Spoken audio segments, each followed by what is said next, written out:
Bonjour et bienvenue sur le podcast de l'école de l'astrologie.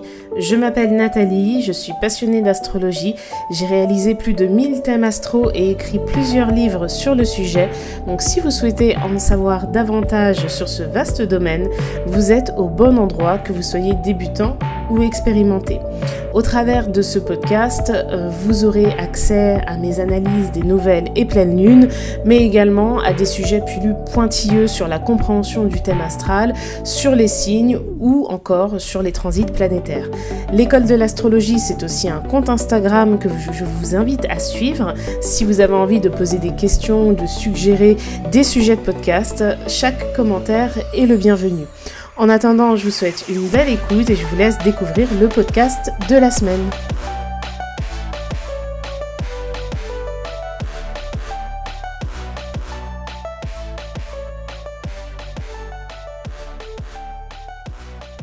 Bonjour, j'espère que vous allez bien. Je suis contente de vous retrouver aujourd'hui pour un nouveau podcast, le dernier de l'année en réalité, puisqu'il va sortir le 25 décembre, le jour de Noël, et que mercredi d'après, nous serons le 1er janvier. D'ailleurs, j'en profite pour vous dire que le 1er janvier, comme tous les ans, j'organise une masterclass gratuite à 14h.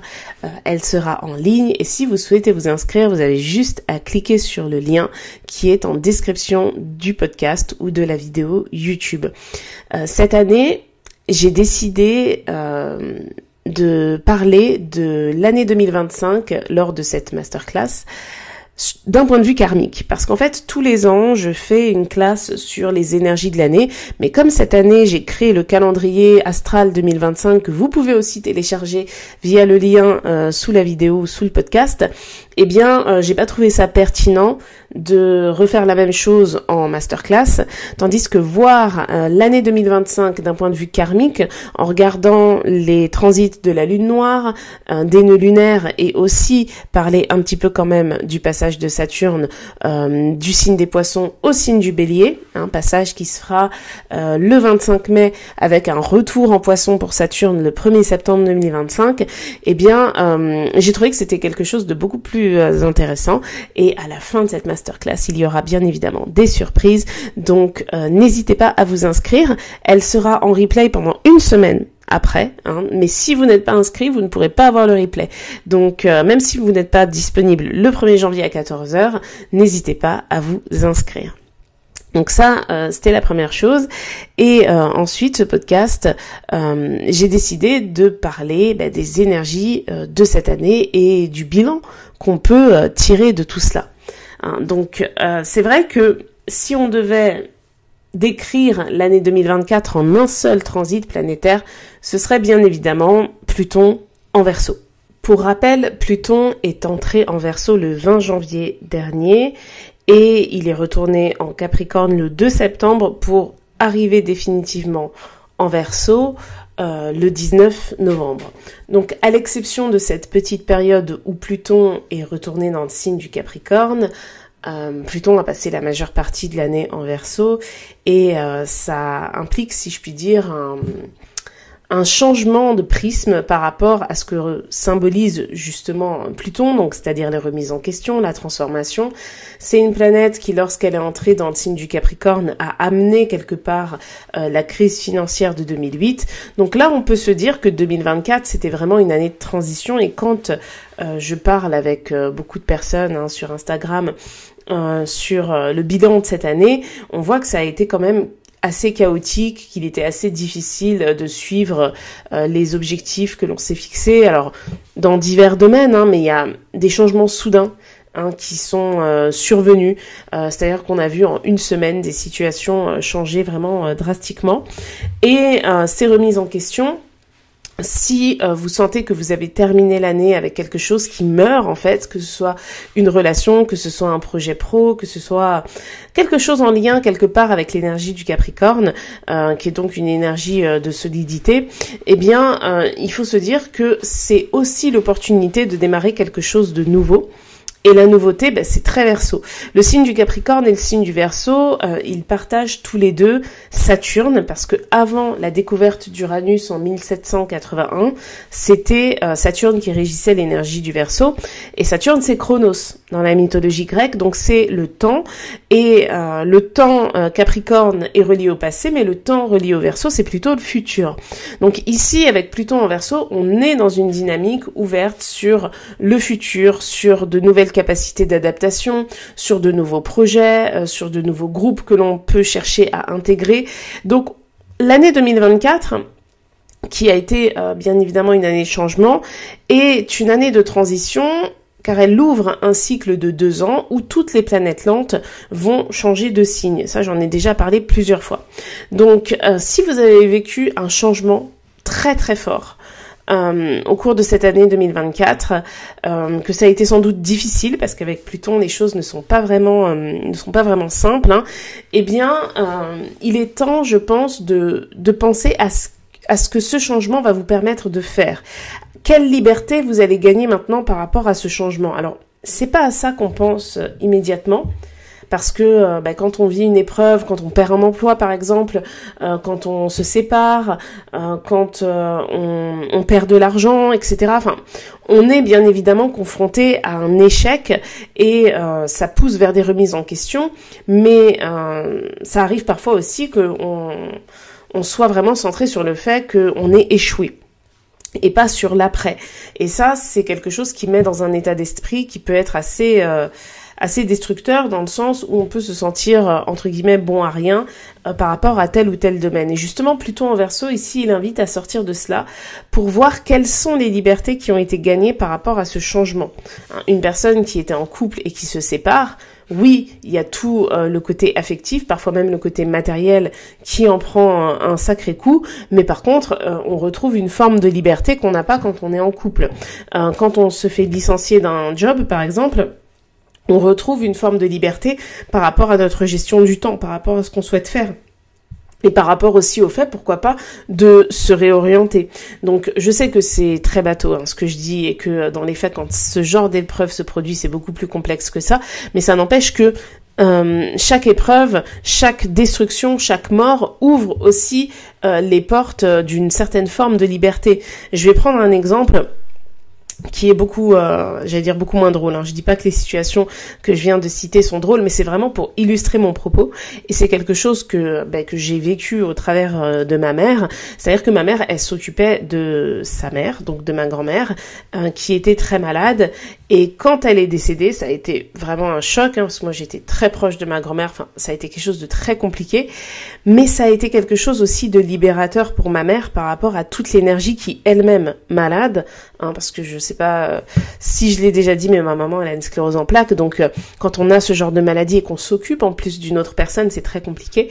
Et ça a été aussi libérateur sur ce plan-là, même si bien évidemment quand on perd un parent, on se dit pas tiens je suis libérée. C'est pas du tout la réflexion qui se fait parce que y a les sentiments, parce que c'est normal, mais dans les faits ça reste quand même quelque chose qui a libéré en termes d'énergie beaucoup de choses chez ma maman, qui a pu se concentrer davantage sur sa santé. D'autant plus que ma grand-mère dans ce cas-là, c'était une histoire qui était reliée au cours de la vie. Elle n'est pas décédée jeune et elle était vraiment mal, donc elle avait elle-même envie de partir, quoi. Donc, je vous donne des exemples comme ça parce que Pluton, ça décrit vraiment aussi la notion de mort. Donc, ça peut être la mort physique, comme l'exemple que je viens de donner, mais ça peut être la mort d'un couple, la mort d'un projet, la mort d'une idée, la mort d'une relation, qu'elle soit sentimentale, qu'elle soit professionnelle, qu'elle soit amicale. Et il faut se dire que là où quelque chose se détruit, il y a une forme de liberté qui arrive, même si c'est pas tout de suite que l'on s'en rend compte, ça arrive. Et la transition de Pluton en Verseau invite aussi à tendre vers plus de liberté et à remettre en question effectivement ce qui nous empêche de nous sentir libres. Donc ça, c'est une thématique qui a pu être traversée par beaucoup de personnes au cours de cette année. Si vous avez envie d'étudier ça par rapport à votre thème en prêtant attention aux détails, je vous invite à regarder quelle maison dans votre thème contient la fin du Capricorne et le début du Verseau. Donc J'imagine que c'est la maison que vous avez en Capricorne, hein. Donc il est possible que effectivement vous ayez vécu quelque chose d'intense cette année par rapport alors à ce secteur de vie ou alors au secteur de vie représenté par Pluton dans votre thème. C'est-à-dire que le secteur de vie représenté par Pluton, c'est la maison que vous avez dans le signe du Scorpion. Donc ça, c'est pour Pluton en Verseau. Ça amorce, comme je vous le dis, l'année 2025 où on va avoir Uranus qui va entrer dans le signe des Gémeaux. Pareil, il va faire une incursion, il va retourner en Taureau et en janvier 2026, si je dis pas de bêtises, il va rentrer dans le signe des Gémeaux pour 7 ans. Et ça va être une harmonie vraiment très forte, en tout cas au moins les 2 premières années à Pluton dans le signe du Verseau, et Neptune qui entre le 30 mars 2025 dans le signe du Bélier va aussi créer une harmonie très forte à Pluton en Verseau. Donc là, c'est un transit planétaire jusqu'à aujourd'hui qui paraît un peu incompris puisque toutes les autres planètes lentes sont encore dans des signes de terre, mais ça va s'équilibrer. Il y a une planète cette année qui a changé de signe et qui change de signe tous les ans, qui s'est logée dans le signe des Gémeaux, c'est Jupiter. Et Jupiter, en étant dans le signe des Gémeaux, est en harmonie, en tout cas en termes d'énergie, avec Pluton en Verseau, même si Jupiter est déjà bien avancé dans le signe des Gémeaux, donc on peut pas vraiment parler d'harmonie. Les années jupitériennes, selon moi, ce sont de bons indicateurs pour nous dire vers où va l'année en tant qu'expansion, enfin en termes d'expansion, pardon. Donc là, 2025 va être une année jupitérienne Gémeaux, puisque au 1er janvier, Jupiter sera en Gémeaux, mais c'était pas le cas de 2024 puisque c'est le 26 mai que Jupiter est entré en Gémeaux. Avant, il était dans le signe du Taureau et 2024 était une année jupitérienne Taureau. Et Jupiter en Taureau, c'est l'expansion par le bon sens. C'est l'apprentissage de tout ce qui peut être lié aux finances. Donc, on peut penser aux crypto-monnaies, on peut penser à la gestion d'un budget. Ça peut être une année où il y a des personnes qui ont fait beaucoup d'investissements. Mais ça ne veut pas forcément dire que ça s'est bien passé. Une évolution, un apprentissage sur le plan financier, ça peut être aussi une personne qui a réglé ses dettes, par exemple, cette année. Ça peut être une personne qui a fait un plan de ses finances par rapport à ce qui s'est produit au cours de cette année. Parce que il y a 2 manières d'analyser une année. Soit on regarde les transits tout au long de l'année, soit on prend aussi la carte du 1er janvier à minuit, en fait, parce que c'est la naissance de l'année. Donc c'est un peu comme votre carte du ciel, hein. Vous prenez la carte qui représente le moment de votre naissance, hein. Et pourtant, vous vivez encore aujourd'hui alors que Pluton est en Verseau, que Uranus est en Taureau, et ce n'est pas ce que vous avez dans vos cartes de naissance. Ben là, c'est pareil. On peut se dire l'année 2024, elle est née avec Jupiter en Taureau, donc c'était une année qui cherchait à nous faire grandir sur le plan Taureau, donc sur le plan matériel, sur le plan des finances, sur le plan du travail aussi, sur le plan du bon sens, sur le plan de la loyauté, etc. Tout ça, c'est des thématiques qui ont pu être favorables à une expansion, et dans le même temps, selon les placements de votre thème, parce que si par exemple vous avez Jupiter transite le signe du Taureau, mais que vous avez Pluton en Scorpion, eh bien Jupiter en Taureau, il a créé une opposition à Pluton, donc ça a créé des tensions, ça a créé aussi le fait peut-être d'avoir, alors pas forcément des grands soucis financiers, mais d'avoir peut-être eu des dettes à payer, que ce soit des dettes aux impôts, que ce soit des dettes pour X ou Y raison, mais si c'est pas soldé en fin 2024, c'est sans doute sur le point de l'être. Il peut y avoir l'idée de sortir la tête de l'eau pour beaucoup de personnes parce que il y a eu énormément d'apprentissage et énormément aussi de restrictions. Le signe du Taureau, il est assimilé à Vénus, ça c'est vrai, mais ça reste quand même un signe très lent, et c'est autant le signe qui symbolise le fait d'être généreux et d'acheter des cadeaux pour les autres que le côté radin de la personnalité. Et il y a plein de personnes, je pense, cette année qui ont dû être radines entre guillemets avec elles-mêmes parce qu'elles avaient des priorités à faire passer avant, notamment alors pour avoir parlé avec beaucoup de gens, les impôts sont pas mal revenus, hein. D'ailleurs j'ai vu sur TikTok qu'il y avait énormément de gens qui ont fait des vidéos sur les 4 prélèvements de fin d'année des impôts qui ont été assez corsés pour pas mal de gens. Donc il y a plein de sujets comme ça. Je pense notamment aux gens qui sont en indépendant, qui n'ont pas, par exemple, mis en place les acomptes sur le site des impôts. Là, il y a pu y avoir effectivement beaucoup de rattrapage à faire, et donc ça a impliqué de se préparer à cela. Et comme on fait sa déclaration d'impôt en avril-mai, on a le temps de se préparer, mais du coup on est dans la restriction. Donc ça a pu être une année de restriction pour certaines personnes, mais beaucoup plus marquée que d'autres années, et pour d'autres, ça a pu être une année très favorable sur le plan économique. Il y a pu y avoir des investissements qui ont été faits, mais je pense que le fait qu'il y ait Uranus quand même qui soit en Taureau, ça décrit quand même un caractère assez inattendu, et même les personnes qui ont pu investir, gagner de l'argent, elles ont pu avoir des imprévus sur le plan financier.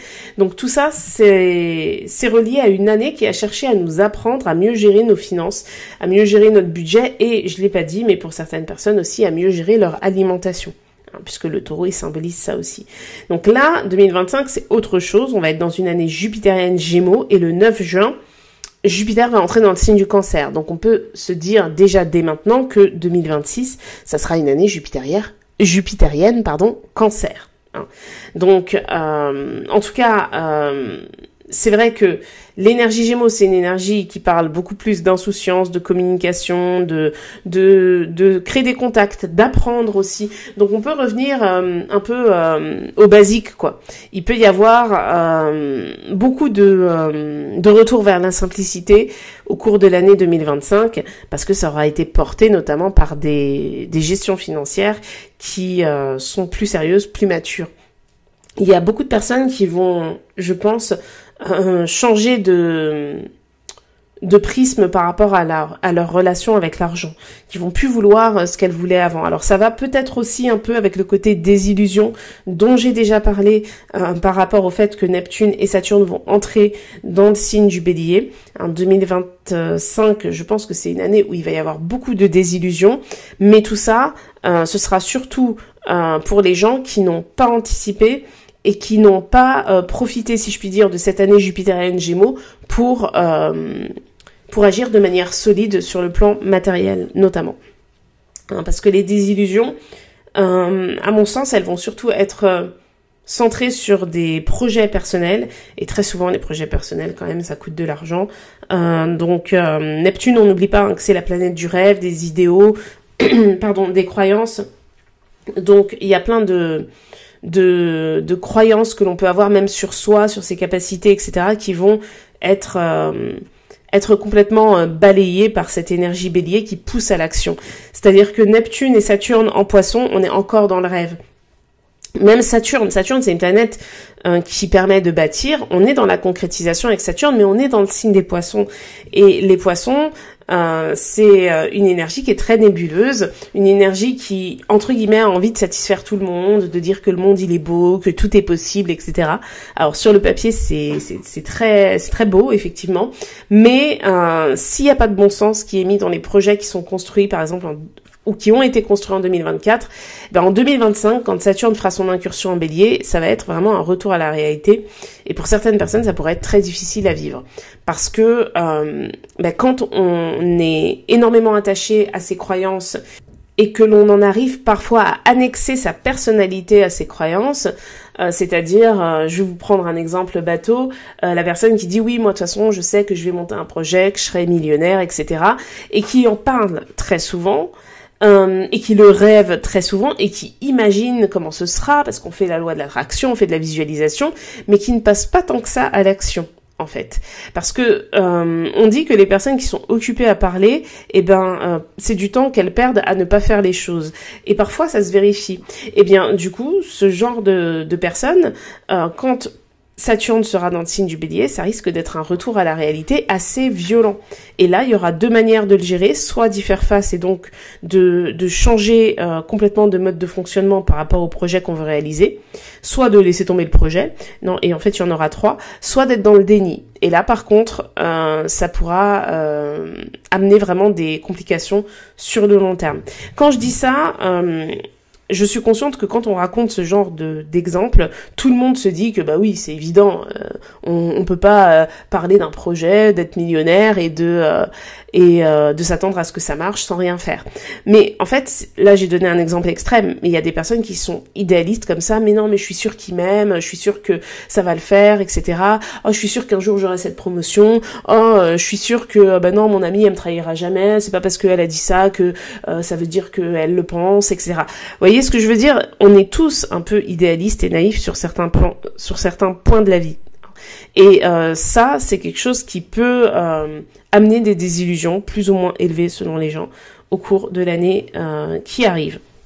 Donc tout ça pour dire qu'en 2024, si vous avez misé sur de grands espoirs qui peuvent toujours être présents, je dis pas que c'est pas bien, mais il va falloir peut-être accepter que ça prenne plus de temps que prévu et il va falloir rationaliser la chose pour pouvoir la rendre réelle si c'est pas déjà fait.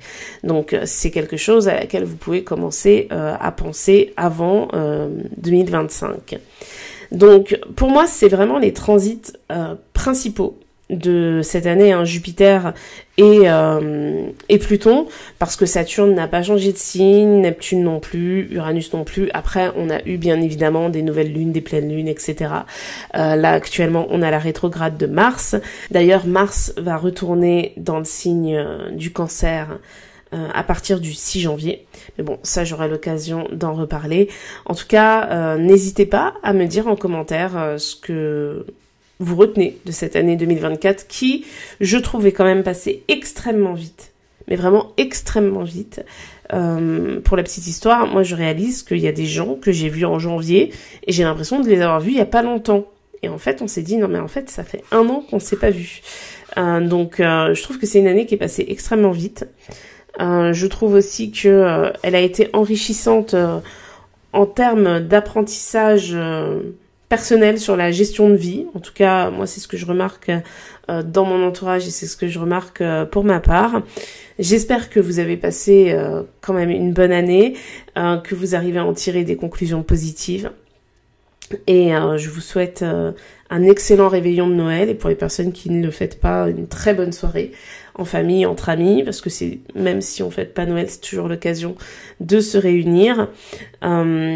Et voilà, donc je suis un peu émue parce que je me dis que j'ai repris le podcast et voilà, ça c'est une des choses que je suis contente d'avoir faites en 2024. Mais je pense que je vous ferai un podcast sur les 10 choses qui m'ont marqué en 2024 parce que je trouve que c'est important de faire ce genre de bilan.